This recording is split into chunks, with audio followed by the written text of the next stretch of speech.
హల్లెలూయా హల్లెలూయా హల్లెలూయా. పాటలు చాలు, వాక్యంలోకి వెళ్దాం. వాక్యంలోకి వెళ్ళబోయే ముందు చివరిసారిగా జరిగిన కుటుంబ ప్రార్థనలో దేవుడు దేని గురించి మాట్లాడినాడు? చివరిసారి ఎక్కడ జరిగిన కుటుంబ ప్రార్థన? ఏడనా? సరే, ఎక్కడ జరిగిన కుటుంబ ప్రార్థనలో దేవుడు దేని గురించి మాట్లాడినాడు? సరే, చివరి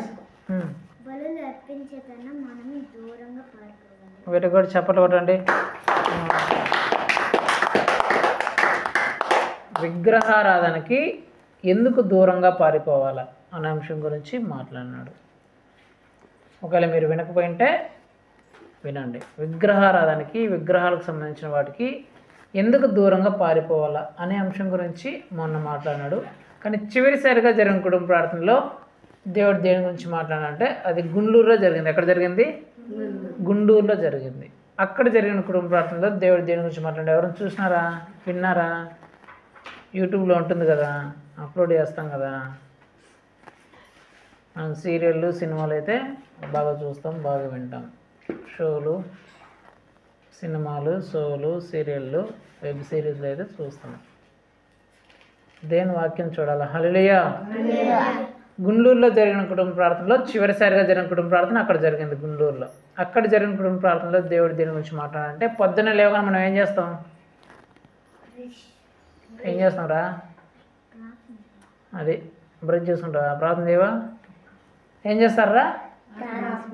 పొద్దున్న లేవగానే ప్రార్థన చేస్తాం కదా.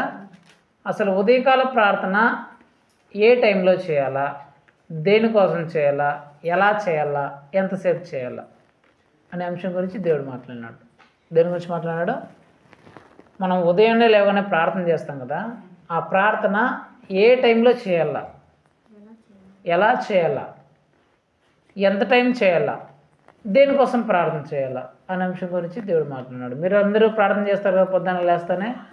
మరి ఏ టైంకి లేస్తారో, ఏ టైంలో ప్రార్థన చేస్తారో మీకు తెలియదు. ఒకడు 4 గంటలకు లేస్తారో, ఒకరు 5 గంటలకు, ఒకరు 6 గంటలకు, ఒకరు 10 గంటలకు లేస్తారు. ఎప్పుడు నచ్చితే అప్పుడు చేస్తూ ఉంటారు. కొందరు దేనికోసం ప్రార్థన చేస్తారో వాళ్ళకే తెలియదు. కొందరు ఎలా ప్రార్థన చేయాలో వాళ్ళకి తెలియదు. ఎంతసేపు ప్రార్థన చేయాలో తెలియదు. 1 నిమిషం, 2 నిమిషాలు, 5 నిమిషాలు, 10 నిమిషాలు, అరగంట తెలియదు. అలా చేస్తుంటారు కదా. అట్లా ఉదయకాలం లేవగానే అసలు ఏ టైంకి లేయాలా? ఉదయకాల ప్రార్థన అంటే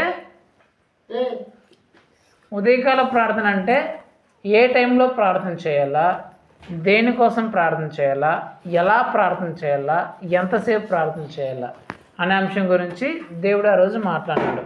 ఒకవేళ మీరు వినకపోయింటే యూట్యూబ్లో ఉంటుంది కాబట్టి మీరు విని ఉదయకాల ప్రార్థన ఎలా చేయాలో నేర్చుకుని దాని ప్రకారం మీరు ముందుకు పోవాలని మీకు అందరికీ తెలియజేస్తున్నాను. హల్లెలూయా. సరే, ఈరోజు దేవుడు ఏం మాట్లాడతాడో చూద్దాం. యేసువారు ధ్యానిస్తున్నాం. మంచిది. ఎన్నో అధ్యాయం తీసుకోండి? మత్తయి సువార్త 15వ అధ్యాయం 13వ వచనం చదువుమ్మా. ఏమో దొరకలా అమ్మ, చదువు. పరలోకమందున్న నా తండ్రి నాటిని ప్రతి మొక్కను పెళ్ళగింపబడును. దేవుడి వాక్యం ద్వారా మనందరితో మాట్లాడను గాక. ఇక్కడ దేవుడు ఏమని చెప్తున్నాడంటే, ఆయన పరలోకమందు నాటని ప్రతి మొక్క, ప్రతి చెట్టు పెళ్ళగింపబడుతుందంట. అంటే దేవుడు ఒక చెట్టును పీకేస్తున్నాడు. ఏం చేస్తున్నాడు? వేళ్ళతో సహా దేవుడు చెట్టును పీకేస్తున్నాడు అంట. చెట్టు భూమిలో ఉంటే ఏమవుతుంది? వేళ్ళతో సహా పీకేయబడితే ఏమవుతుంది చెప్పండి? హల్లెలూయా. ఒక చెట్టు భూమిలో నాటబడితే ఎలా ఉంటుంది? మొట్టమొదటిది ప్రాణంతో ఉంటుంది. ఎలా ఉంటుంది? ప్రాణంతో ఉంటుంది. రెండోదిగా పచ్చగా ఉంటుంది. ఎట్లుంటుంది? పచ్చగా ఉంటుంది. మూడోదిగా తన సమయంలో పండ్లు, కాయలు కాస్తుంది. ఇప్పుడు ఏ సీజను? వేసవికాలం కదా. వేసవికాలం ఏ కాయలు కాస్తాయి? మామిడికాయలు కాస్తాయి. శీతాకాలంలో కాస్తాయా? వేసవికాలం కాబట్టి మామిడికాయలు కాస్తాయి. శీతాకాలంలో ఏం కాయలు కాస్తాయి? సీతాఫలం కాయలు శీతాకాలంలో కాస్తాయి. హల్లెలూయా. ఇప్పుడు మా సీతాఫలం కాయలు ఇప్పుడు వేసవిలో కాయమంటే కాస్తాయా? కాయ. అంటే చెట్టు దాని కాలమందు ఫలములను ఏమైతే కాయలు కాయాలో ఆ కాయలు కాస్తుంది. అర్థమైందా? అంటే ఒక చెట్టు భూమిలో నాటబడితే అది మొట్టమొదటిగా ప్రాణంతో ఉంటుంది, రెండోదిగా పచ్చగా బలంగా ఉంటుంది, మూడోదిగా దాని కాలమందు కాయలు కాస్తుంది. అదే చెట్టు పీకేయబడితే ఫస్ట్ ఏమవుతుంది? చచ్చిపోతుంది. ఫస్ట్ ఏమవుతుంది? చచ్చిపోతుంది. రెండు ఎండిపోతుంది. ఏమవుతుంది? Very good. మూడోది అంటే ఎండిపోయిన తర్వాత అది నరకబడి కొట్టబడి అగ్నిలో వేసేయడమో అక్కడ ఉండే వాళ్ళకి కాల్ చేయడమో చేస్తారు. అంతేనా? ఒక చెట్టు పీకేయబడితే మొట్టమొదటిగా ప్రాణం పోతుంది, రెండోదిగా ఎండిపోతుంది, మూడోదిగా దాన్ని కొట్టేసి నరికేసి కాల్ చేస్తాడు, బూడిదైపోతుంది. అంతే కదా? దేవుడు ఏం చెప్తున్నాడంటే నేను నాటని ప్రతి చెట్టు పెళ్ళగింపబడుతుంది. దేవుడు చెట్లను పెళ్ళగిస్తున్నాడంట. సరేనా? చెట్టు అంటే దేనికి సూచన? దేనికి సూచన? యేసుప్రభు చెట్ల గురించి మాట్లాడుతున్నాడు, మామిడికాయ చెట్టు గురించి, సీతాఫలం చెట్ల గురించి. అసలు దీని వాక్యం యొక్క ఉద్దేశం ఏంటి? అసలు దేవుడు ఏం మాట్లాడుకుంటున్నాడు? దేవుడు చెట్టును పెళ్ళగించడం అంటే ఒక వ్యక్తిని పెళ్ళగిస్తున్నాడంట. ఎవరిని? మనిషిని పెళ్ళగిస్తున్నాడంట. అంటే దేవుడు ఒక మనిషిని వేళ్ళతో సహా పీకేయకపోతే ఆ వ్యక్తి ఎలా ఉంటాడు? చెట్టు వల్ల ముందు ప్రాణంతో జీవంతో ఉంటాడు, రెండోదిగా పచ్చగా బలంగా ఉంటాడు అంటే ఆశీర్వాదంతో ఉంటాడు, మూడోదిగా తన కాలమందు అంటే చదువుకునే వాళ్ళు చదువు విషయంలో, ఉద్యోగం చేసే వాళ్ళు ఉద్యోగ విషయంలో, పిల్లలు ఉన్న వాళ్ళు కుటుంబ విషయంలో, ఇట్లా వాళ్ళ దానికి సంబంధించిన వాటిలో వాళ్ళు అభివృద్ధి చెందుతూ ఉంటారు. అర్థమైందా? అదే మనిషి పెళ్ళగింపబడితే మొట్టమొదటిగా జీవాన్ని కోల్పోతాడు. ఏం కోల్పోతాడు? జీవాన్ని కోల్పోతాడు. రెండోదిగా ఎండిపోతాడు అంటే ఏమీ లేనివాడిగా మారిపోతాడు. మూడోదిగా కాల్చి బూడిదైపోతుంది అంటే ఆ వ్యక్తి జీవితము నామరూపాలు లేకుండా పోతుంది అంటారు కదా, అట్లా అయిపోతారు. ఒక వ్యక్తిని దేవుడు పీకేస్తే మొట్టమొదటిగా ఆ వ్యక్తి జీవం పోతుంది, రెండోదిగా అతనుకున్న ఆశీర్వాదాలు అన్నీ పోతాయి అంటే అప్పటి వరకు సంపాదించుకున్న పేరు, పలకబడి, డబ్బులు అన్నీ పోతాయి, మూడోదిగా బూడిదైపోతాడు అంటే దాని అర్థం ఏంటంటే నాశనం అయిపోతుంది. ఆ వ్యక్తి కానీ ఆ కుటుంబం కానీ నాశనం అయిపోతుంది. దేవుడు ఈరోజు మనందరితో మాట్లాడబోతున్న అంశం ఏంటంటే దేవుడు ఆయనే ఎప్పుడు ఒక వ్యక్తిని వేళ్ళతో సహా పీకేస్తాడు. దేవుడు తానే ఒక వ్యక్తిని ఎప్పుడు వేళ్ళతో సహా పీకేస్తాడు. చాలామందిని బైబిల్లో దేవుడు ఆయనే పీకి వారేశాడంట అంటే నాశనం చేశాడంట ఆయనే. అసలు ఎందుకు ఆయనే నాశనం చేశాడు, ఎందుకు ఆయనే వేళ్ళతో సహా పీకేశాడో మనం తెలుసుకోవాలి. ఎందుకంటే అలాంటి పరిస్థితుల్లో మనం ఉంటే ఏదో ఒక రోజు మనల్ని కూడా దేవుడు పీకి వారేస్తాడు. అర్థమవుతుందా? ఎందుకు ఈ అంశం గురించి తెలుసుకోవాలంటే ఒకవేళ అలాంటివి మన జీవితంలో ఉంటే మనల్ని కూడా వాళ్ళని ఎలాగైతే పీకేశాడో మనల్ని కూడా అలాగే పీకేస్తాడు. అసలు బైబిల్లో దేవుని చేత పీకివేయబడిన ఆ వ్యక్తులు ఎవరు, వేళ్లతో సహా పీకివేయబడిన ఆ వ్యక్తులు ఎవరు, అసలు ఎందుకు ఆ వ్యక్తులు పీకివేయబడ్డారు, అలాంటి వాటి మన జీవితంలో ఏమైనా ఉన్నాయో మనము ఆలోచించుకోవాలి. కాబట్టి ఈరోజు దేవుడు మన అందరితో మాట్లాడుతున్న అంశం దేవుడు ఎవరిని వేళ్లతో పాటు పీకేస్తాడు. చెప్పండి. దేవుడు ఎవరిని వేళ్లతో పాటు పీకేస్తాడు.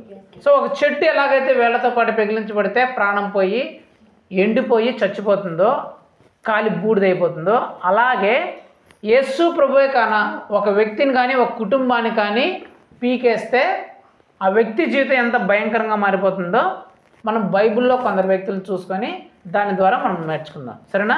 మొట్టమొదటిగా దేవుడు ఏ వ్యక్తిని పీకేశాడు, పీకేసిన తర్వాత ఆ వ్యక్తి పరిస్థితి ఏమైందో చూద్దాం. మొట్టమొదటిగా ఆదికాండం 1వ అధ్యాయం 27వ వచనం నేను చదువుతాను, మీరు వినండి. దేవుడు తన స్వరూపమునందు నరుని సృజించును, దేవుని స్వరూపమందు వారిని సృజించును, స్త్రీని గాను పురుషుని గాను వారిని సృజించును. దేవుడు వారిని ఆశీర్వదించును ఎట్లనగా, మీరు ఫలించి అభివృద్ధి పొంది విస్తరించి భూమిని నిండించి దానిని లోపరుచుకొనుడి. సముద్ర చేపలను ఆకాశ పక్షులను ప్రాకు ప్రతి వాటిని ఏలుడని దేవుడు వారితో చెప్పెను. తర్వాత 2వ అధ్యాయం 7వ వచనం 8వ వచనం. దేవుడైన యెహోవా తూర్పున ఏదోనులో ఒక తోట వేసి తాను నిర్మించిన నరుని దానిలో ఉంచెను. దేవుడైన యెహోవా చూపునకు రమ్యమైనదియు ఆహారమునకు మంచినిదైనయు ప్రతి వృక్షమును ఆ తోట మధ్యను జీవ వృక్షమును మంచి చెడ్డ తెలివినిచ్చు వృక్షమును నేల నుండి మొలిపించెను. ఇప్పుడు 16. మరియు దేవుడైన యెహోవా ఈ తోటలోనున్న ప్రతి వృక్ష ఫలములను నీవు నిరభ్యంతరంగా తినవచ్చును. 21వ వచనం 20వ వచనం. అయినను ఆదాముకు సాటి అయిన సహాయము అతనికి లేకపోయెను.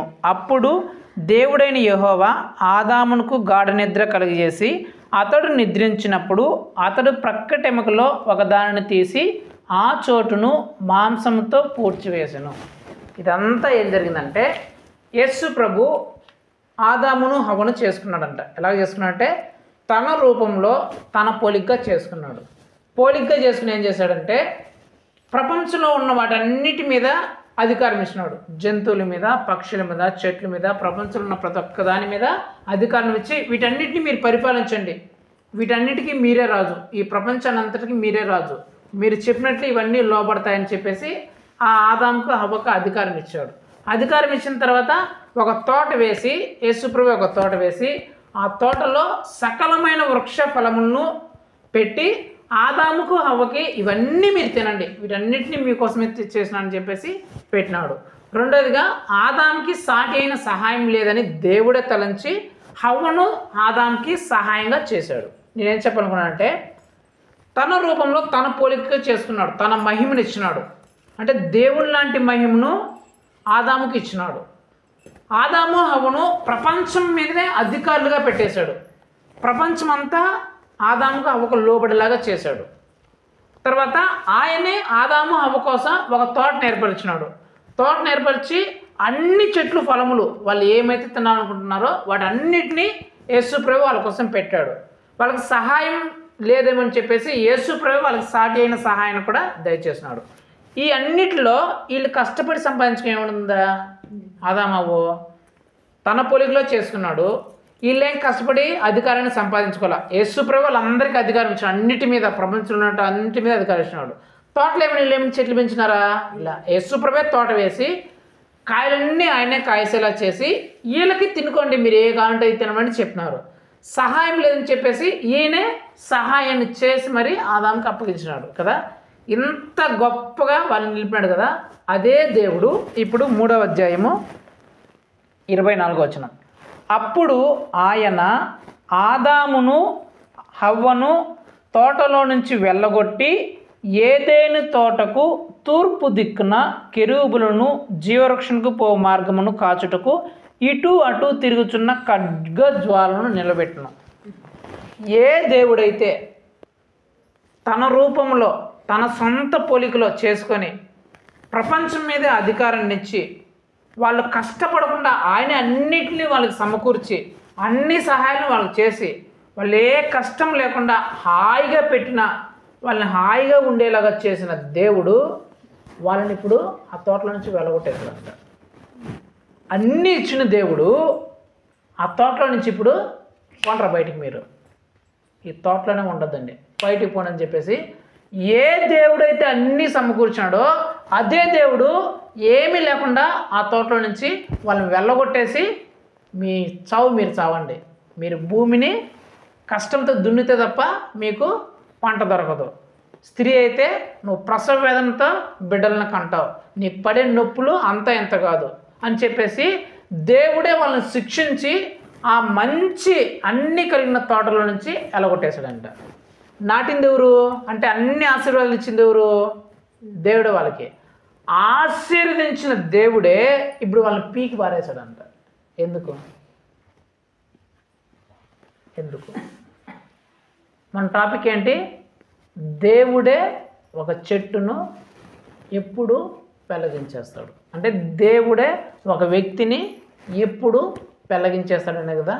ఇప్పుడు అన్నీ ఇచ్చిన దేవుడే, వాళ్ళు ఏం కష్టపడకపోయినా అన్నీ సమకూర్చిన దేవుడే, అన్నీ సహాయం చేసిన దేవుడే, అంత అధికారం ఇచ్చిన దేవుడే, తన మహిమనే ఇచ్చిన దేవుడే, అన్నీ సమకూర్చిన దేవుడే, అన్ని వాళ్ళ బాగోగులు అన్నీ చూసుకున్న దేవుడే ఇప్పుడు వాళ్ళని గెట్ అవుట్ అన్నాడంట. ఒకే మాట, గెట్ అవుట్ అనడమే కాదు, మీ చావు మీరు చావని, మీ కష్టంతో మీరు బతకల్లా, మీరు కష్టపడితే తప్ప మీకు తినడానికి కూడా దొరకదు అని ఆయనే వాళ్ళని పీకేసి వెళ్ళగొట్టేశాడంట. ఎందుకు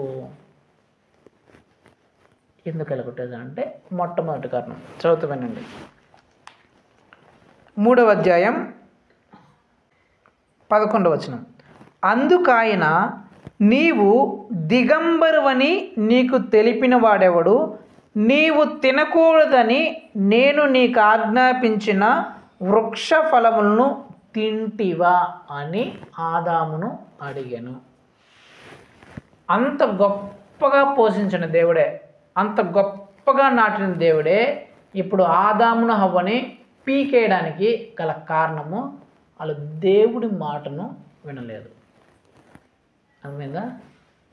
ఎందుకు దేవుడు వాళ్ళని పీకేశాడంటే ఒకటే కారణం, వాళ్ళు దేవుడి మాటను వినలేదు, దేవుడి ఆజ్ఞను వాళ్ళు అతిక్రమించారు, దేవుడు చెప్పినట్లు చెప్పిన మాట వాళ్ళు వినలేదు.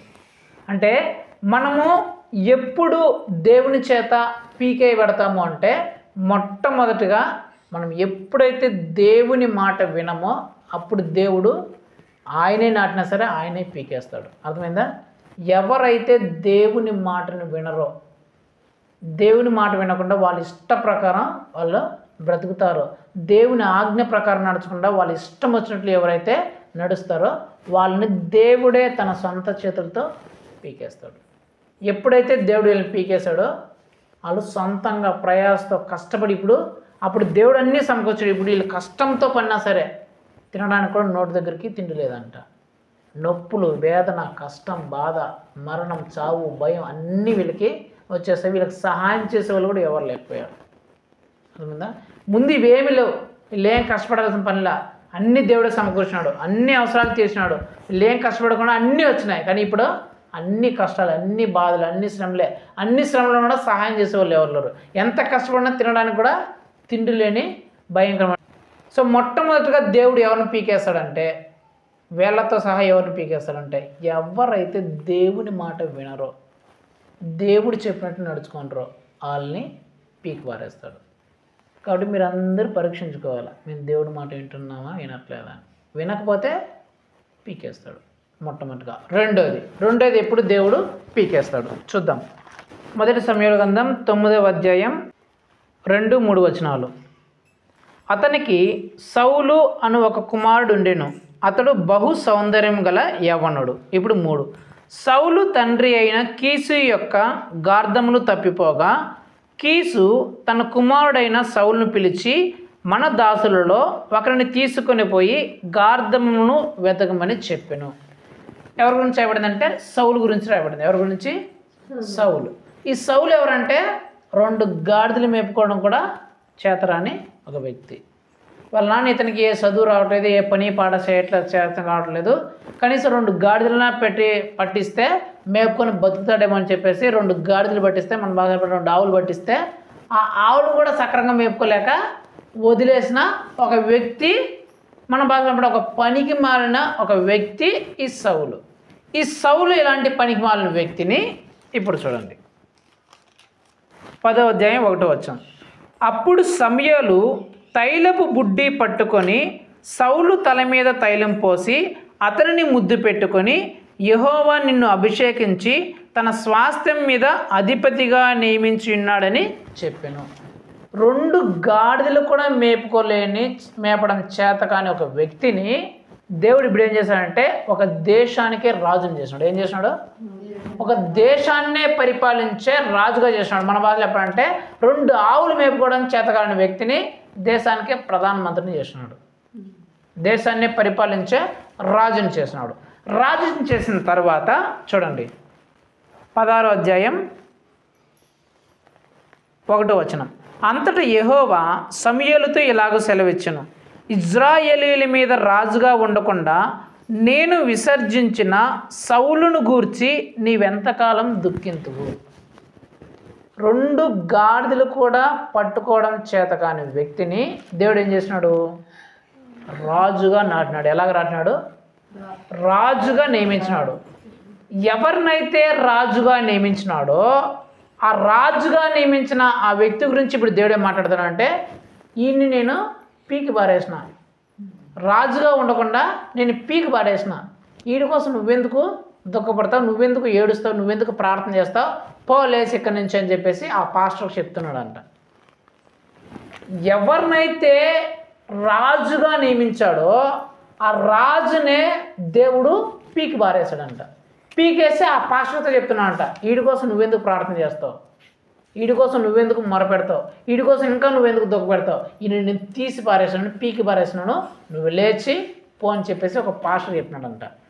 ఎందుకు? రాజుగా పెట్టిన ఆయనే ఆ రాజును ఎందుకు పీకి పారేశాడు? ఎందుకు పీకి పారేశాడు అంటే 2వ కారణం చూడండి 15:22 వచనం. అందుకు సమూయేలు తాను సెలవిచ్చిన ఆజ్ఞను ఒకడు గైకొనుట వలన యెహోవా సంతోషించినట్లు ఒకడు దహన బలులను అర్పించుట వలన ఆయన సంతోషించిన అని చెప్పాను. సో 2వ కారణం, దేవుడు ఎప్పుడు ఒక వ్యక్తిని పీకేస్తాడంటే 2వ కారణం. అక్కడ ఏం రాయబడిందంటే, తాను సెలవిచ్చిన మాట ఒకడు గైకొనకపోవటం వలన సంతోషించినట్లు ఒకడు దహన బలులను అర్పించటం వలన దేవుడు సంతోషించున అని చెప్తున్నాడు. అంటే ఒక మాట పాస్టర్ కానీ ఒక మాట ఏదైనా చెప్తే ఆ మాట ప్రకారం ఎవరైతే చేస్తారో అప్పుడు దేవుడు సంతోషించినట్లు మీరు దహన బలులు కానుకలు అవి ఇచ్చినప్పుడు దేవుడు సంతోషించడు అని దేవుడు చెప్తున్నాడు. అంటే అంత గొప్పగా రాజుగా నాటిన ఆయనే ఆ రాజుగా ఉండకుండా అతని పీకి పారేయడానికి గల కారణం ఒకటే, అతను దేవుడు సేవకుడు చెప్పిన మాటను వినలేదంట. ఎవరైతే దేవుడు సేవకుడు చెప్పే మాటలు వినరో, దేవుడు సేవకుడు చెప్పే మాటకి సేవకుడి మాట చెప్పకుండా వాళ్ళ ఇష్ట ప్రకారం ఎవరైతే బ్రతుకుతారో వాళ్ళని పీకి పారేస్తాడు. అందుకే సేవకుడి మాట జాగ్రత్తగా వినాల, సేవకుడు చెప్పినట్టు నడుచుకోవాలా. ఎవరైతే సేవకుడి మాట వినరో దేవుడు వాళ్ళని పీకి పారేస్తాడు. ఆలోచించుకోవాలి. మీరు కూడా మీ సేవకుడి మాట వింటున్నారా, వినట్లేదా? మీ సేవకుడు చెప్పినట్టు నడుచుకుంటున్నారా, నడుచుకోవట్లేదా? మీ సేవకుడు చెప్పినట్లు మీరు కూడా లోబడుతున్నారా, లోబడట్లేదా? మీ సేవకుడి మాట మీరు వింటున్నారా లేదని చెప్పేసి మిమ్మల్ని మీరు పరీక్షించుకోవాలా. సౌలు రాజుగా ఉన్నా సరే అతని పీకి పారేయడానికి కారణం ఒకటే, సమూయేలు అనే పాస్టర్ చెప్పిన మాట అతను వినలేదు. పాస్టర్ చెప్పినట్లు వినకుండా అతనికి ఇష్టమట్టు చేస్తున్నాడు. ఎప్పుడైతే సేవకుడు చెప్పిన మాట వినకుండా మీ ఇష్ట ప్రకారం ఎప్పుడైతే చేసుకుంటారో అప్పుడు పీకి పారేస్తాడు. మొట్టమొదటిగా ఎప్పుడు పీకేశాడు? దేవుడు మాట ఎవరైతే వినలేదో, దేవుడి ఆజ్ఞకి ఎవరైతే లోబడలేదో వాళ్ళని పీకి పారేశాడు. రెండోదిగా సేవకుడి మాట ఎవరైతే వినరో వాళ్ళని దేవుడు పీకి పారేస్తాడు. మూడవదిగా నిర్గమాకాండం 3వ అధ్యాయం 7వ వచనం. మరియు యెహోవా ఇట్లనెను, నేను ఐగుప్తులోనున్న నా ప్రజల బాధను నిశ్చయముగా చూచితిని, పనులలో తమ్మును కష్టపెట్టు వారిని బట్టి వారు పెట్టిన మొరని నేను వింటిని, వారి దుఃఖములు నాకు తెలిసే ఉన్నవి.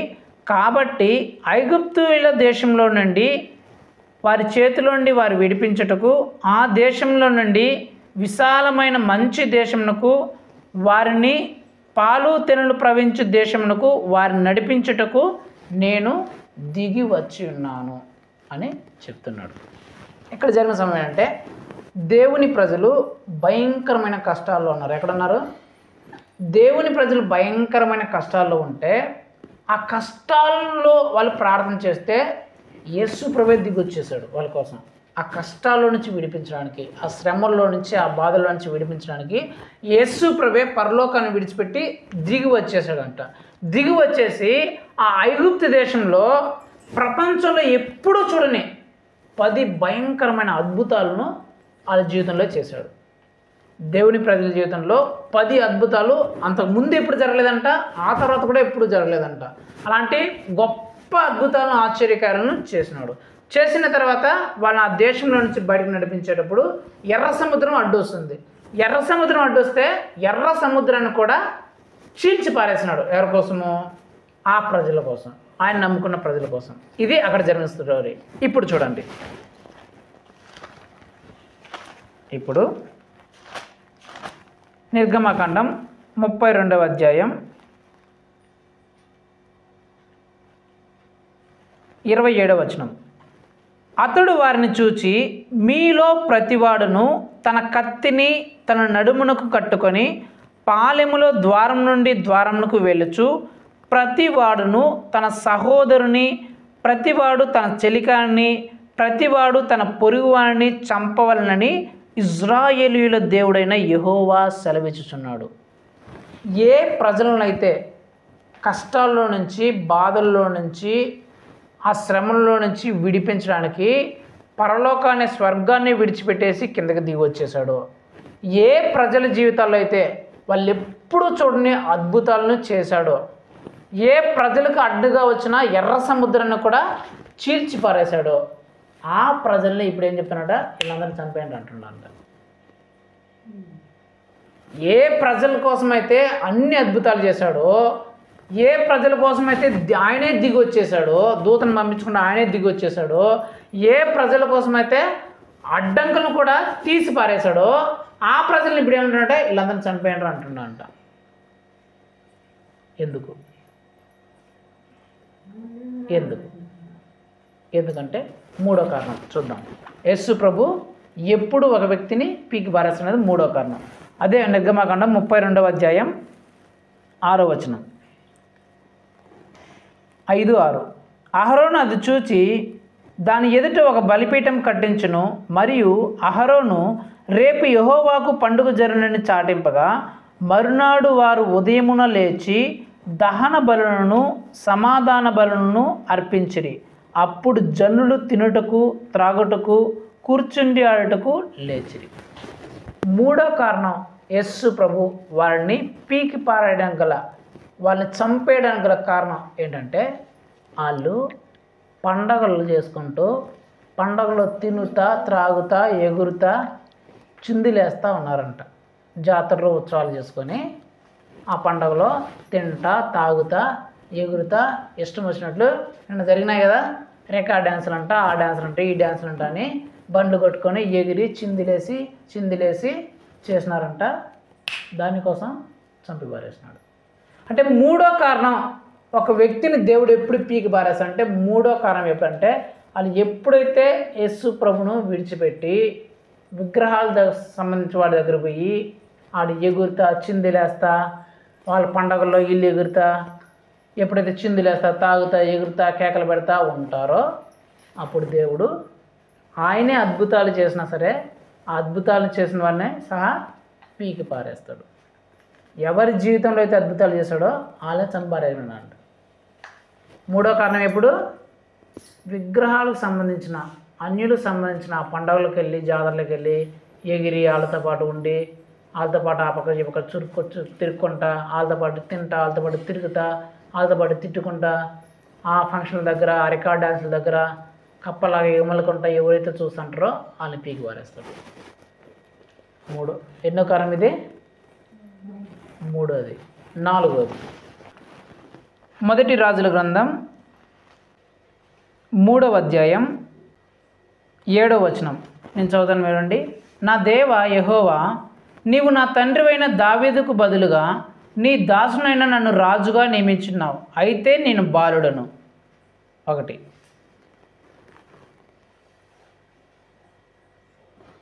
ఇప్పుడు 10వ వచనం.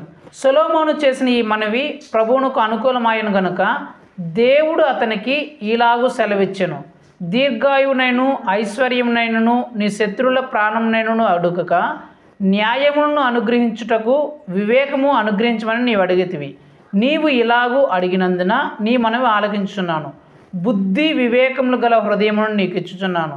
పూర్వీకులలో నీ వంటి వాడు ఒకడును లేడు, ఇక మీదట నీ వంటి వాడు ఒకడును ఉండడు. మరియు నీవు ఐశ్వర్యమును ఘనతను ఇమ్మని అడగకపోయినను నేను వాటిని కూడా నీకు ఇచ్చుచున్నాను. అందువలన నీ దినములన్నిటిను రాజులలో నీ వంటి వాడొకడైనను ఉండడు.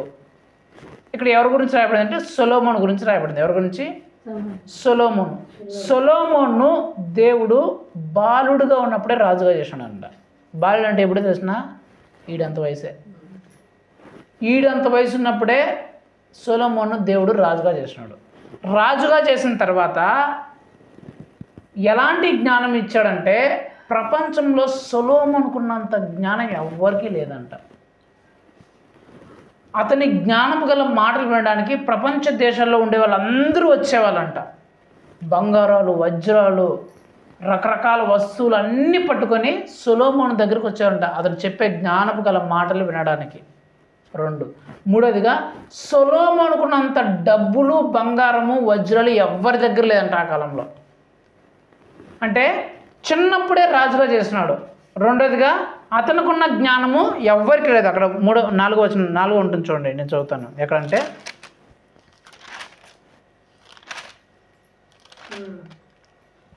10వ అధ్యాయం 1వ వచనం. సెబా దేశపు రాణి యెహోవా నామమును గూర్చియు సొలొమోనుకు కలిగిన కీర్తిని గూర్చియు విని గూఢము గల మాటల చేత అతను శోధించుటకై వచ్చెను. అంటే అతనుకున్న జ్ఞానము ప్రపంచ దేశంలో ఇంకెవ్వరికీ లేదంట. అసలు ఈరోజు మనం చెట్లు, పుట్లు, ఆవులు, గేదెలు, పక్షులు, జంతువులు అన్నీ చదువుతున్నాం కదా. ఆవుల గురించి, ఆ చెట్లు గురించి, ఈ పక్షుల గురించి, ఈ ప్రపంచం అంతటి గురించి రాసింది ఏదో తెలిసిన? సొలొమోను. ఇది వేప చెట్టు, ఇది కాను చెట్టు, వేపకాయలు దీనికోసం వాడతారు, కానుకాయలు దీనికోసం వాడతారు, మామిడికాయలు దీనికోసం వాడతారు అని అన్నీ ఎవరు రాశారంటే సొలొమోను రాసిండు. ఎవరు రాసినాడు? ఇంకా చెప్పాలంటే పాకే ప్రతి పురుగు నుంచి, చీమ నుంచి పెద్ద ఏనుగు వరకు అన్నిటి గురించి సొలొమోను రాసినాడంట. నువ్వు దేని గురించి రాయగలరా? ఈగ గురించి చెప్పగలవు నువ్వా? ఈగ గురించి అది ఎట్లా ఉంటుంది, ఈగ తింటుందా తినదా రాయగలవా? చెప్పగలరా మీరు ఎవరన్నా?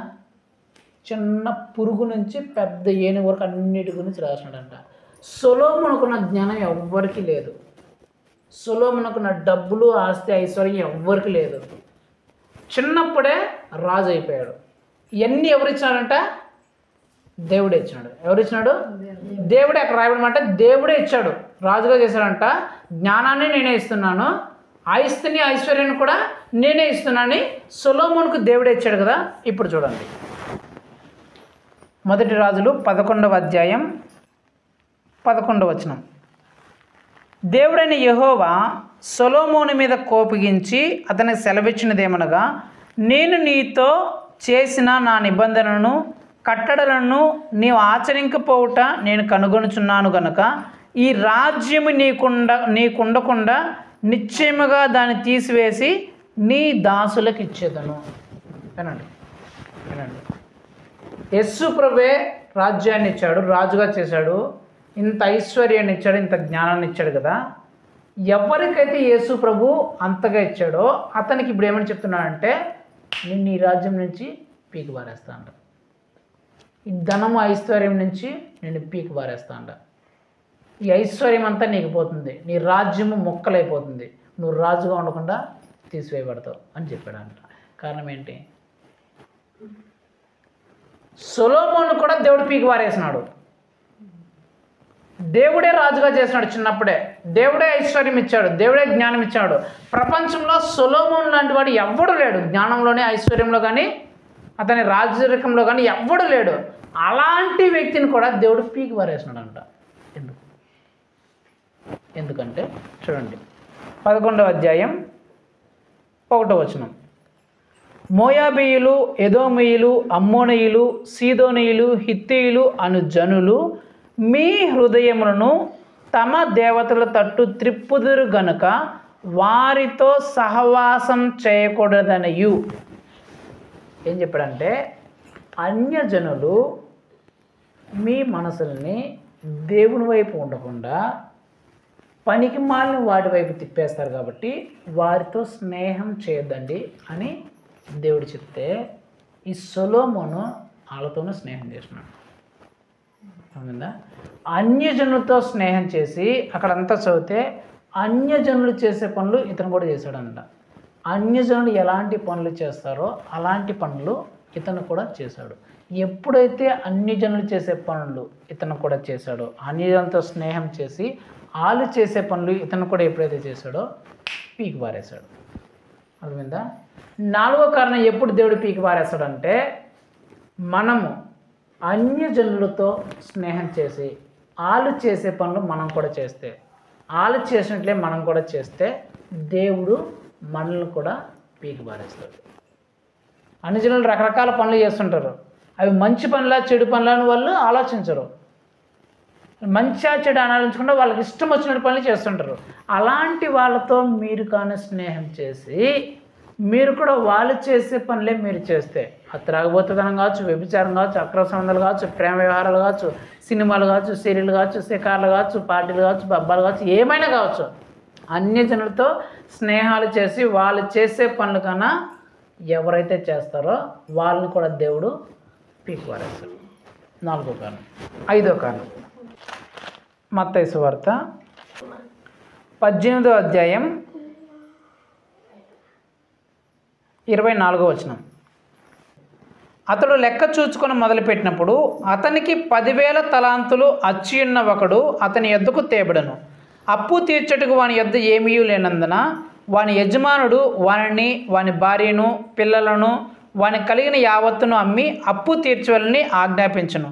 కాబట్టి ఆ దాసుడు అతని ఎదుట సాగిలపడి మ్రొక్కి, నా ఎడల ఓర్చుకునుము, నీకు అంతయు చెల్లింతునని చెప్పగా ఆ దాసుని యజమానుడు కనికరపడి వారిని విడిచిపెట్టి వాని అప్పు క్షమించును.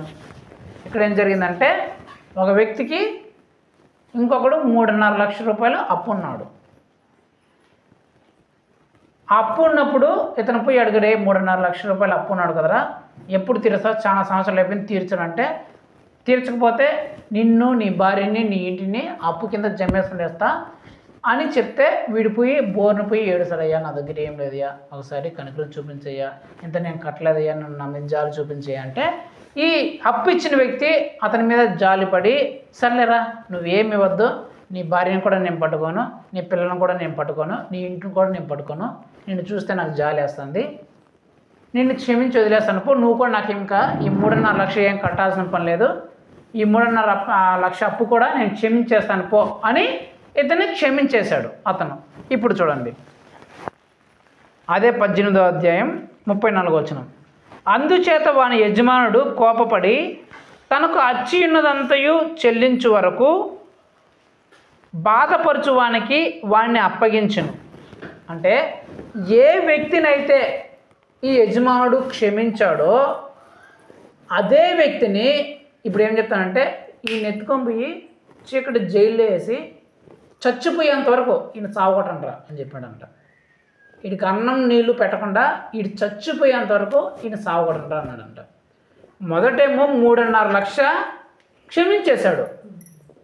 ఏ వ్యక్తినైతే క్షమించాడో అదే వ్యక్తిని ఇప్పుడు పిలిపించి ఏం చేశాడంట, ఈయన తీసుకొని పోయి జైలు వేసి చిత్తకొట్టి చంపేయండిరా, ఈయనకి అన్నం నీళ్ళు పెట్టదండి, చంపిపారేయండి అని చెప్పాడంట. ఎందుకు ఆ మాట చెప్పాడు? క్షమించిన వ్యక్తే ఇప్పుడు ఎందుకు అంత భయంకరంగా శిక్షించాడంటే కారణం ఒకటే. ఈడేం చేస్తున్నాడంటే వీడు 3.5 లక్ష అప్పు వీడు క్షమిస్తే వీడికి ఒకటి 50 రూపాయలు అప్పు ఉన్నాడు. ఎంత? 50 రూపాయలు అప్పు ఉంటే ఆడు అప్పు తీర్చదంట 50 రూపాయలు. వీడు ఆడి దగ్గర వేరే నా 50 రూపాయలు కట్టరా అన్నాడంట. వాడు అయ్యా నా దగ్గర లేదయ్యా, ఈసారి నన్ను క్షమించంటే, నిన్నెందుకు క్షమిస్తారని నా 50 రూపాయలు నువ్వు కడతావు లేదా నేను చంపేస్తానే వాడు గొంతు పట్టుకున్నాడంట. ఆయన చిత్తగొట్టాడంట. ఎప్పుడైతే వాళ్ళు గొంతు పట్టుకొని చిత్తగొట్టాడో అక్కడ ఉండే కొందరు వ్యక్తులు చూసి ఈ విషయాన్ని ఎత్తుకొని పోయి 3.5 లక్ష అప్పు ఇచ్చింటాడు కదా, అతను చెప్పాడంట, అయ్యా నువ్వు 3.5 లక్ష ఒకటికి అప్పు ఇచ్చినావు కదా, వాడు తీర్చమని నువ్వు అడిగినప్పుడు వాడు తీర్చడం లబోదిబోని నీ కాలు పడుకుంటే నువ్వు జాలిపడి వాడికి 3.5 లక్ష అప్పు నువ్వేం కట్టద్దని నేను క్షమించేస్తానని చెప్పావు కదా, మరి వాడు ఏం చేస్తున్నాడో తెలుసా, వాడికి 50 రూపాయలు అప్పు ఉంటే ఆడి దగ్గర పోయి ఆ 50 రూపాయలు కట్టలేదని చెప్పేసి ఆయన చితగొట్టాడయ్యా. అసలు నువ్వు ఎంత క్షమించినావు, వాడు అసలు కనీసం 50 రూపాయలు కూడా క్షమించలేదయ్యా అని చెప్తే అప్పుడు ఈ యజమానుడు ఆయన పిలిపించి, ఎరా నీకు నేను 3.5 లక్షలు పోనీలే, నువ్వు బాధపడ్డావు, నువ్వు ఏడ్చావని చెప్పేసి నేను క్షమిస్తే నువ్వు 50 రూపాయలు క్షమించవా అని చెప్పి అప్పుడు పిలిపించి ఈయన ఎత్తుకొని పోయి జైలు వేసి చితగొట్టి ఇంక అన్నం నీళ్ళు పెట్టకుండా వీడు సచ్చేంత వరకు జైల్లో బాధించి చంపాడురా అని చెప్పాడంట. అంటే 5వ సందర్భం, దేవుడు ఒక వ్యక్తిని ఎప్పుడు పీకి పారేస్తాడంటే నిన్ను ఎలాగైతే దేవుడు క్షమించాడో అలా నువ్వు కూడా ఇతరులను ఎప్పుడైతే క్షమించవో అప్పుడు దేవుడు నిన్ను కూడా పీకి పారేస్తాడు. మనలో ఇతరులను క్షమించే గుణం లేకపోతే, ఇతరుల మీద జాలి చూపించే, దయ చూపించే గుణం లేకపోతే, ఇతరులకు సహాయం చేసే గుణం లేకపోతే, ఇతరులను ఏడిపించే తత్వము, ఇతరులను బాధ పెట్టే తత్వము, ఇతరులని దుఃఖపెట్టే ఆ గుణము, ఇతరులను కష్టపెట్టే ఆ గుణం మనలో ఉంటే దేవుడు మనల్ని కూడా పీకి పారేస్తాడు. ఎన్నది ఇది? ఎన్నది? 5వది. ఇంకా 2 ఉన్నాయి, ఆ 2 చెప్పేసి ముగించేస్తా. 6వది చూద్దాం. లూకాసు వార్త 13వ అధ్యాయం 6వ వచనం. మరియు ఆయన వారితో ఈ ఉపమానం చెప్పెను, ఒక మనుష్యుని ద్రాక్ష తోటలో అంజూరపు చెట్టు ఒకటి నాటబడి ఉండెను. హల్లెలూయా. ఒక వ్యక్తికి ఒక తోట ఉందంట. ఆ తోటలో ఒక ఆయన మేడి చెట్టు నాటాడు.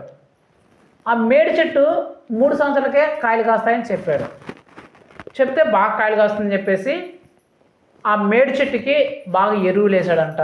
ఒక కాపలా వ్యక్తిని పెట్టి, రే దీన్ని బాగా ఎరువులేరా, దీన్ని బాగా నీళ్ళు పెట్టరా, టైం టు బై బాగా కాపాడరా, పక్షుల నుంచి జంతువుల నుంచి అన్నిటి నుంచి కాపాడని చెప్పేసి ఆ మేడి చెట్టుకి బాగా ఎరువులేసి టైం టు టైం నీళ్ళు పెట్టి రాత్రి పగులు కాపాడి కంచె వేసి పక్షుల నుంచి జంతువుల నుంచి అన్నిటి నుంచి కాపాడాడంట.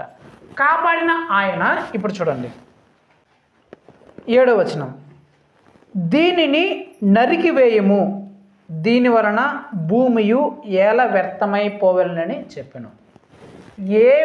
ఏ చెట్టునైతే రాత్రి పగళ్ళు నిద్ర మేలుకొని కాపాడాడో, ఏ చెట్టుకైతే హాని జరగకూడదని, జంతువుల నుంచి పక్షుల నుంచి హాని జరగకూడదని కంచె వేసి కాపాడాడో, ఏ చెట్టుకైతే టైం టు టైం నీళ్లు పెట్టాడో, బాగా ఏ చెట్టుకైతే బాగా కావాల్సిన ఎరువులు ఏ సమయంలో ఏ ఎరువులు కావాలో ఆ ఎరువులన్నీ ఇచ్చాడు, అదే చెట్టు ఇప్పుడు ఏం చేస్తానంటే ఏం చెప్తున్నానంటే దీన్ని నరికి పారేయాల అన్నాడు.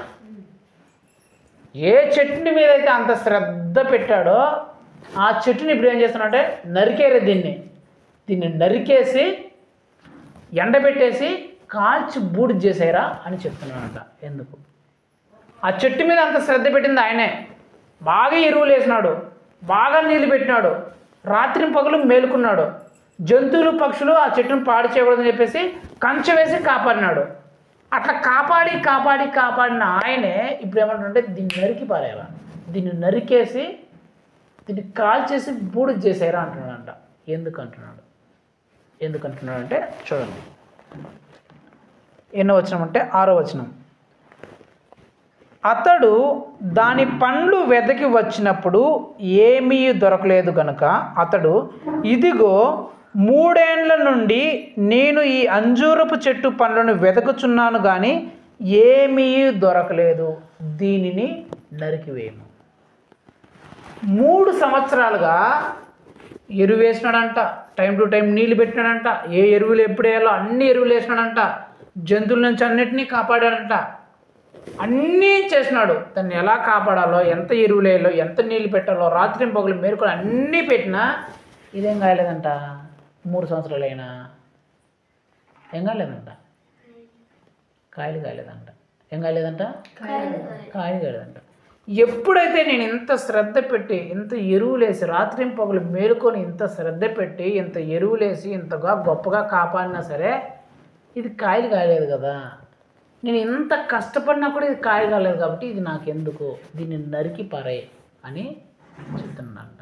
అంటే ఒక వ్యక్తిని దేవుడు ఎప్పుడు నరికి పారేస్తాడంటే ఎన్నో సంవత్సరాలుగా ఇవ్వాల్సిన ఆశీర్వాదాలన్నీ ఇచ్చి కాపాడాల్సిన అన్ని విషయంలో కాపాడి, అన్నీ ఇచ్చి, అన్నీ రక్షించి, అన్ని పరిస్థితుల నుంచి కాపాడినా సరే ఒక్క ఆత్మను కూడా రక్షించకపోతే, అన్ని సంవత్సరాల నుంచి దేవుని సన్నిధిలోనికి ఒక్క వ్యక్తిని కూడా ఎవరైతే నడిపించారో, ఒక కుటుంబాన్ని కూడా ఎవరైతే దేవునిలోకి తీసుకురాలో వాళ్ళని దేవుడు నరికి పారేస్తాడంట. ఎంతోమందిని యేసుక్రీస్తు నమ్ముకుని ఎన్నో సంవత్సరాల నుంచి నమ్ముకుని అంటారు. కానీ ఎన్ని సంవత్సరాల నుంచి నమ్ముకున్నా వాళ్ళే నమ్ముకుంటారు తప్ప ఒక వ్యక్తిని కానీ ఒక కుటుంబాన్ని కూడా దేవునిలోనికి రక్షణలోకి నడిపించరు. సాక్ష్యం చెప్పుగాను, అది చెప్పుగాను, దేవుని మాటలు చెప్పుగాను ఒక్కరు కూడా ఒక కుటుంబాన్ని కూడా దేవునిలోకి నడిపించరు. ఇలా ఎవరైతే ఉంటారో దేవుని దగ్గర దేవుడు ఆశీర్వదించాడంటే దేవుడు బాగా ఆశీర్వదించుంటాడు. దేవుడు కాపాడేదంటే అన్ని విషయాల నుంచి కాపాడింటాడు. కష్టాల నుంచి కాపాడింటాడు, నష్టాల నుంచి కాపాడింటాడు, అన్ని విషయాలు ఆశీర్వించాడు. డబ్బులు అప్పులు తీర్చింటాడు, అన్ని అవసరాలు తీర్చుంటాడు, కుటుంబానికి కావాల్సిన అన్నింటినీ ఇచ్చింటాడు. కానీ వీళ్ళు మాత్రం తినేసి హాయిగా పడుకుంటారు తప్ప ఇతరులకు సాక్ష్యం చెప్పి వాళ్ళు దేవునిలోకి నడిపించడం కానీ ఏమీ చేస్తుంటారు. ఇలాంటి వాళ్ళని దేవుడు నరికిపారేస్తాడు. మీరు కూడా దేవుడు ఆశీర్వాదాలు పొందుకున్న తర్వాత, మేలు పొందుకున్న తర్వాత, దేవుడు అన్ని విషయాల నుంచి మిమ్మల్ని కాచి కాపాడిన తర్వాత మీరు తినేసి నిద్రపోయి మీరు మాత్రం చర్చకు పోయేసి వచ్చేస్తే, ఎవరికి మీ సాక్ష్యం చెప్పుకోకుండా వేరే కుటుంబాలు నాశనం అయిపోతున్న వాళ్ళు దేవునిలోకి నడిపించకుండా మీ పాటికి మేము బతికితే సార్లే, మేము బాగుంటే సార్లే, మేము రక్షణ పడితే సార్లే, ఇతర వాళ్ళు ఎట్లా పడితే మాకేంలే అంటే ఒకరోజు దేవుడు మిమ్మల్ని కూడా నరికేస్తాడు. దేవుడు చూస్తూ ఉంటాడంట, ఇన్ని సంవత్సరాల నుంచి వీళ్ళు నన్ను నమ్ముకున్నారు కదా, ఇన్ని సంవత్సరాల నుంచి నేను వీళ్ళని ఆశీర్వదిస్తున్నాను కదా, ఇన్ని సంవత్సరాల నుంచి నేను అన్ని వీళ్ళని కాపాడుతున్నా కదా, అన్ని అవసరాలు తీరుస్తున్నా కదా, అన్ని అప్పులు తీరుస్తున్నా కదా, అన్ని అనారోగ్య సమస్యలు తీరుస్తున్నా కదా, వీళ్ళకి ఏం కావాలో అన్నీ నేను ఇస్తున్నాను కదా, మరి వీళ్ళు ఒక్కరినైనా నా దగ్గర తీసుకొచ్చా. వెతికాడంట పండ్ల కోసం. అరే ఇన్ని సంవత్సరాలుగా నేను ఈ చెట్టుని ఇంత బాగా కాపాడుతున్నా కదా, ఒక పండు అయినా కాసుంటుంది అయితే ఒక పండుగ లేదంట. కోపచ్చి నరికి పారేది అన్నాడంట. ఎవరైనా అంతే, స్కూల్ కావచ్చు, కాలేజ్ కావచ్చు, ఉద్యోగం కావచ్చు, వ్యాపారం కావచ్చు, ఊరు కావచ్చు, ఎక్కడైనా కావచ్చు, దేవుడు మీకు అన్ని విషయాల్లో మీకు కావాల్సిన అన్నీ సమకూర్చిన తర్వాత మీ స్కూల్లో, కాలేజీలో మీరు చేస్తున్న పనుల్లో, మీ ఊర్లో మీరు ఎవరికి సాక్ష్యం చెప్పుకోకుండా, దేవుడి గురించి ఎవరికి చెప్పకుండా మీరు మాత్రమే కూర్చోండి, ఒక్కరిని కూడా దేవునిలోకి రక్షణలోకి నడిపించకపోతే, ఒక కుటుంబాన్ని కూడా దేవునిలోకి రక్షణలోకి నడిపించకపోతే దేవుడు ఖచ్చితంగా చూస్తాడు. ఈయన ఇన్ని సంవత్సరాలు నేను ఇంతగా కాపాడుతున్నా కదా, ఇన్ని సంవత్సరాలు ఇంతగా నేను పోషిస్తున్నా కదా, ఇంతగా నేను వీళ్ళని ఆశ్రయించాను కదా, వీళ్ళు ఒక్కరినైనా దేవునిలో రక్షణలోకి నడిపించినారు అని చూస్తానంట. అప్పుడు మీరు కనిపించకపోతే నరికి పారేస్తాడంట. పారాయిలు నరికి అని చెప్పేస్తాడంట. 6వది చిట్ట చివరిది ఆ మత్తయి సువార్తలో రాయబడిందే, ఆ 15వ అధ్యాయంలో రాయబడిందే, అది చెప్పేసి ముగించేద్దాం. మత్తయి సువార్త 15వ అధ్యాయం 13వ వచనం. ఆయన పరలోకమందున్న నా తండ్రి నాటని ప్రతి మొక్కయు పెళ్ళగింపబడిను. చిట్ట చివరిదిగా 7వదిగా దేవుడు ఎప్పుడు ఒక వ్యక్తిని పీకి పారేస్తాడంటే, ఎవడైతే దేవుని సన్నిధిలో నాటబడలేదో అని పీకి పారేస్తాడు. ఎవరైతే దేవుని సన్నిధిలో కనబడరో వాళ్ళని పీకి పారేస్తాడు. అర్థమవుతుందా? ఎవరైతే చర్చికి రారో, ఎవరైతే దేవుని సన్నిధి అంటే అదే, ఎవరైతే చర్చికి రారో, ఎవరైతే కుటుంబ ప్రార్థనలో ఉండరో, కుటుంబ ప్రార్థనలో కలుసుకోరో, దేవునికి సంబంధించిన విషయాల్లో ఆ సహవాసాల్లో కలుసుకోరో వాళ్ళని పీకి పారేస్తాడు. ములాజే పెట్టాడు దేవుడు. ఎవరైతే ఆదివారం చర్చికి రాకుండా వాళ్ళ సొంత పనుల్లో ఉంటారో, ఎవరైతే కుటుంబ ప్రార్థన రాకుండా సినిమాలు సీరియల్ చూసుకుంటా ఇరుగు పొరుగులతో ముచ్చట్లు పెట్టుకొని ఆలతో పెట్టి వ్యవహారాలు పెట్టుకుంటారో, ఎవరైతే దేవునికి సంబంధించిన విషయాల్లో పాల్పంచుకోకుండా వాళ్ళకి సంబంధించిన పర్సనల్ వర్క్లో ఉండిపోతారో వాళ్ళని దేవుడు ఒకరోజు పీకి పారేస్తాడు. ఎన్ని విషయాలు చెప్పినా 7 చెప్పినా మొట్టమొదటిగా దేవుడు ఎవరిని పీకేస్తాడు? ఎవరైతే దేవుని మాట వినరో, దేవుని ఆజ్ఞకు లోబడరో వాళ్ళని దేవుడు పీకి పారేస్తాడు. రెండోదిగా ఎవరైతే దేవుడు సేవకుడి యొక్క మాట వినరో, సేవకుడి మాట ఎవరైతే వినరో వాళ్ళని దేవుడు పీకి పారేస్తాడు. మూడోదిగా ఎవరైతే అన్యులకు సంబంధించిన ఆ విగ్రహాలకు సంబంధించిన ఆ పండుగల్లో పబ్బాల్లో వాటిల్లో ఆ తిరణాల్లో జాతరలో ఎవరైతే ఉంటారో వాళ్ళని దేవుడు పీకి పారేస్తాడు. నాలుగోదా ఎవరైతే అన్యజనులతో స్నేహం చేసి వాళ్ళు చేసే పనులు కూడా నేర్చుకుని వీళ్ళు కూడా చేస్తారో వాళ్ళని దేవుడు పీకి పారేస్తాడు. ఐదోదిగా ఎవరైతే రక్షింపబడి కూడా కొందరిని కూడా దేవుని రక్షణలోకి నడిపించరో వాళ్ళని దేవుడు పీకి పారేస్తాడు. ఆరోదిగా ఎవరైతే ఇతరుల మీద జాలి దయ కనికరం చూపించరో వాళ్ళని దేవుడు పీకి పారేస్తాడు. లాస్ట్గా ఎవరైతే ఆదివారం చర్చికి రాకుండా వాళ్ళు ఇష్టం వచ్చిన పనిలో ఉంటారో, ఎవరైతే కుటుంబ ప్రార్థనలో దేవునికి సంబంధించిన విషయాల్లో పాలు పొందరో వాళ్ళని దేవుడు పీకి పారేస్తాడు. మరి మీ జీవితాలు ఎలా ఉన్నాయా ఒకసారి జ్ఞాపకం చేసుకోండి. దేవుని మాట వింటున్నారా, వినట్లేదా?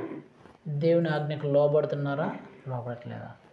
దేవుని ఆజ్ఞకి ఎవరైతే లోబడరో ఎవరైనా సరే, ఎంత పెద్దోళ్ళైనా సరే, ఎంత మంచోళ్ళైనా సరే, ఎంత గొప్పగా ఆశీర్వదించబడినా సరే దేవుడు పీకి పారేస్తాడు. రెండోదిగా మీరు సేవకుల మాటకు వింటున్నారా, వినట్లేదా?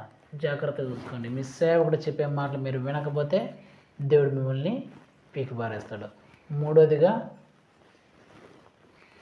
విగ్రహాలకు సంబంధించిన వాటిల్లో ఆ పండుగల్లో పబ్బుల్లో మీరు కూడా ఉంటున్నారా ఒకసారి చూసుకోండి. మీరు కూడా ఉంటే దేవుడు మిమ్మల్ని కూడా పీకి పారేస్తాడు. నాలుగోది మీ స్నేహం ఎవరితో చేస్తున్నారో జాగ్రత్తగా చూసుకోండి. అన్ని జనులతో స్నేహాలు చేసి వాళ్ళు చేసే పనులు మీరు కూడా చేస్తుంటే మిమ్మల్ని కూడా దేవుడు పీకి పారేస్తాడు. ఐదోదిగా దేవుడు మిమ్మల్ని ఎట్లాగైతే క్షమించాడో అలాగే మీరు ఇతరులను క్షమించకపోయినా, ఇతరుల మీద జాలి దయ కనికరం చూపించకపోయినా మిమ్మల్ని కూడా పీకి పారేస్తాడు. ఆరోదిగా మీరు ఇన్ని సంవత్సరాల నుంచి దేవుని మేలు పొందుకొని, ఆశీర్వాదాలు పొందుకొని, అద్భుతాలు పొందుకొని కూడా ఒక్కరిని కూడా, ఒక కుటుంబాన్ని కూడా రక్షణలోకి నడిపించకపోతే, మీ సాక్ష్యం ద్వారా కానీ దేవుడి మాటలు చెప్పి కానీ నశించిపోతున్న వాళ్ళని దేవుని వైపు నడిపించకపోతే దేవుడు మిమ్మల్ని కూడా పీకి మారేస్తాడు.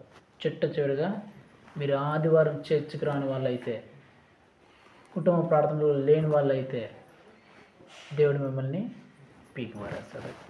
ఈ 7 సందర్భాల్లో మీ పరిస్థితి ఎలాగుందో ఒకసారి మిమ్మల్ని మీరే ఆలోచించుకోండి. ఒకవేళ ఏ విషయంలో మీరు తప్పిపోయినా దేవుడు మిమ్మల్ని పీకేయడానికి రెడీగా ఉంటాడని జ్ఞాపకం చేసుకొని భయపడి జాగ్రత్త పడి ఆ పరిస్థితుల్లో మీరు రాకుండా మిమ్మల్ని మీరు జాగ్రత్తగా కాపాడుకోండి. ఒకవేళ మీరు దేవుని మాట వినట్లేదా, ఈ రోజు నుంచే ప్రభువా నీ మాట వింటానయ్యా, నీ మాట వింటానయ్యా అని తీర్మానించుకోవాలా. ఒకవేళ మీరు సేవకుడి మాట వినట్లేదా, ఈరోజే తీర్మానించుకో, ప్రభువా నీ సేవకుడి మాట వింటానయ్యా, ప్రభువా నేను అలాంటి విగ్రహాలకు సంబంధించిన వాడి జోలికి నేను పోనయ్యా, అలాంటి అన్ని జనులతో సహాయం చేసి వాళ్ళంటి పనులు నేను చేయనయ్యా, నేను కూడా ఇతరుల మీద కనికరం జాలి చూపిస్తానయ్యా, నేను కూడా ఇతరులని రక్షణలోకి నడిపిస్తానయ్యా, నీ మాటలు చెప్పి అందరినీ రక్షణలోకి నడిపిస్తానయ్యా, నేను కూడా మందిరంలో ఉంటానయ్యా, ఆదివారం చర్చికి వచ్చి కుటుంబ ప్రార్థనలు ఎక్కడ జరిగినా నేను అక్కడికి వెళ్తానయ్యా అని మీరు తీర్మానించుకుంటే మీరు పచ్చని చెట్టు వలె నాటపడతారు. లేకపోతే మిమ్మల్ని దేవుడు పీకేస్తే మీ జీవం పోయి మీరు ఎండిపోయి చివరికి బూడిదైపోతారు. బూడిదైపోవడం అంటే ఏమో కాదు, పరలోకం పోతుంది, నరకం దక్కుతుంది. మరి మీరు నాటబడిన చెట్టు వలె ఉంటారా, లేకపోతే దేవుని చేత పెరికివేయబడే చెట్టులాగా ఉంటారా? మిమ్మల్ని మీరే పరీక్షించుకోండి. అలా మీరు పరీక్షించుకొని ప్రభువా మేము మీ చేతిలో నుంచి పీకివేయబడే చెట్టుగా కాకుండా ఎల్లప్పుడూ నాటబడే చెట్టుగా మేము ఉంటాం ప్రభా అని తీర్మానించుకున్న వాళ్ళైతే కళ్ళు మూసుకొని ప్రార్థన చేసుకుందాం. మహోన్నతుడ, సర్వోన్నతుడ, సర్వశక్తి గల దేవా, యేసయ్య అని బలమైన ఘనమైన శ్రేష్టమైన నామం బట్టి మీకు స్తోత్రం చెల్లిస్తున్నాం ప్రభా. ఈ రాత్రికాల సమయంలో ప్రభా మీరు మా అందరితో మాట్లాడిన ప్రతి ఒక్క మాటను బట్టి మీకు స్తోత్రం చెల్లిస్తున్నాం ప్రభా. ఇదిగో నాయన, ఒక చెట్టు ఎప్పుడు పెళ్ళగింపబడుతుంది, ఒక వ్యక్తి ఎప్పుడు మీ చేత పీకి వేయబడతాడు అని మీరు మాతో మాట్లాడిన ప్రతి ఒక్క మాటను బట్టి మీకు స్తోత్రం చెల్లిస్తున్నాం ప్రభా. ఎలాగైతే ఒక చెట్టునైనా పెళ్ళగింపబడితే దాంట్లో జీవం లేక ఎండిపోయి కాలి బూడిదైపోతుందో అలాగే మీ చేత పెళ్ళగింపబడే వ్యక్తులు ప్రభా ఎంత భయంకరంగా ప్రభా నాశనం అయిపోయారో మేము చూస్తున్నాం తండ్రి. ఇదిగో తండ్రి మీరు తెలియజేస్తున్నారు ప్రభా ఎలాంటి వారిని మీరు పెళ్ళగించేస్తారు, ఎలాంటి వారిని మీరు పీకేస్తారని ప్రభా 7 విషయాలు మీరు మాకు తెలియజేసిన విధానాన్ని బట్టి మీకు స్తోత్రం చెల్లిస్తున్నాం తండ్రి. ఎవరైతే ప్రభా మీ మాటకు లోబడరో, మీ ఆజ్ఞకు లోబడరో అలాంటి వ్యక్తులు మీరు పీకివేస్తారని మీరు చెప్తున్నారు తండ్రి. అలాగే ప్రభా ఎవరైతే సేవకుడి మాటకు లోబడరో, సేవకుడి మాట వినరో అలాంటి వ్యక్తులు మీరు పీకివేస్తారని మీరు చెప్తున్నారు ప్రభా. అలాగే నైనా ఎవరైతే విగ్రహాలకు సంబంధించిన వాటిల్లో పాల్గొని ఆ విగ్రహాలకు సంబంధించిన వాటితో సంబంధం కలిగి ఉంటారో వారిని మీరు పీకివేస్తారని మీరు చెప్తున్నారు ప్రభా. అలాగే ఎవరైతే అన్ని జనులతో స్నేహం చేసి వారు చేసే పనులు నేర్చుకుంటారో వారిని మీరు పీకివేస్తారని చెప్తున్నారు ప్రభా. అలాగే ఎవరైతేనైనా ఇతరుల మీద జాలి దయా కనికరం చూపించరో వారిని మీరు పీకివేస్తారని మీరు తెలియజేస్తున్నారు ప్రభా. ఇంకా ఎవరైతే ప్రభా రక్షణలకు వచ్చి కూడా ప్రభా ఎన్నో సంవత్సరాల నుంచి మీ గురించి తెలుసుకుని ప్రభా ఇతరులకు వాక్యం చెప్పకుండా, రక్షణ మార్గం చెప్పకుండా ఇతరులను ఎవరైతే రక్షణలోకి నడిపించకుండా మీలోకి నడిపించకుండా ఉంటారో వారిని మీరు పీకివేస్తారని చెప్తున్నారు తండ్రి. చుట్టూ ఎవరైతే మందిరానికి రారో, కుటుంబ ప్రార్థనలో ఉండరో వాళ్ళందరినీ మీరు పీకివేస్తారని ప్రభా మీరు తెలియజేస్తున్న విధానాన్ని బట్టి మీకు స్తోత్రం చెల్లిస్తున్నాం ప్రభా.